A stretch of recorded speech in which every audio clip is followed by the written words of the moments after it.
నిన్ను మార్చని ప్రార్థన నీ ద్వారా కార్యాలు చేయదండి. ప్రార్థన చేసే ప్రాముఖ్యమైన పని ప్రేయర్ అండ్ ఫాస్టింగ్.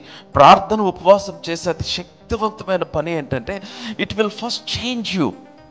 అది నీలో ఒక మార్పును కలుగు చేస్తుంది. నిన్ను దేవుడు కోరిన వ్యక్తిగా మారుస్తుంది. నిన్ను ఒక శక్తివంతమైన వ్యక్తిగా, నీలో ఒక రూపాంతరం, ఒక ట్రాన్స్ఫర్మేషన్, నీలో ఒక గొప్ప మార్పును కలిగిస్తుంది.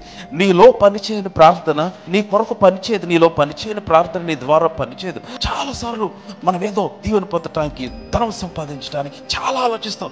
ఎక్కడొక వెళ్ళిపోవాలనుకుంటాం, ఏదో చేసేయాలనుకుంటాం, ఎవరో ఏదో చెప్తే దాని చెప్తున్నా, నువ్వు ప్రార్థన చేయగలిగితే if you can get that mountain top experience, ఆ కొండ పైన దేవునితో సమయాన్ని గడిపే అనుభవాన్ని నువ్వు పొందుకోగలిగితే, నేను చెప్తున్నాను, నీ చేతిలో ఉన్నది బంగారంగా మారుస్తాడు ఆయన. హల్లెలూయా. మిగిలిన వాళ్ళందరికీ చేస్తాడు లేదో నాకు తెలియదు. మార్కెట్లో అసలు దానికి ఏమన్నా గిరాకీ ఉందో లేదో నాకు తెలియదు. నీ చేతికి వస్తూ వృద్ధి చెందుతుంది. యోసేపు చేతికి ఇవ్వబడ్డ ప్రతిదీ ఫలించింది. ఎందుకని? యెహోవా యోసేపుకు తోడై ఉన్నాడు గనుక. మిగిలిన వారికి బయట చాలా మెకానిక్స్ వేరుగా ఉండొచ్చు, దాని యొక్క విధానాలు వేరుండొచ్చు, దాని లెక్కలు వేరుగా ఉండొచ్చు.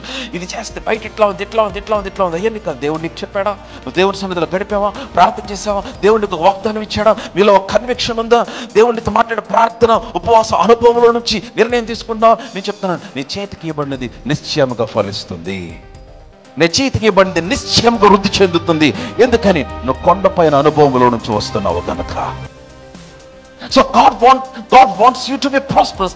God wants you to be fruitful. నువ్వు ఫలభరితముగా ఉండాలని. సమస్యలు తీసేయమంటే కుదరవు. సమస్యలు ఉంటే వాటన్నిటిని హ్యాండిల్ చేసే కృపను దేవుడు నీకు ఇస్తాడు.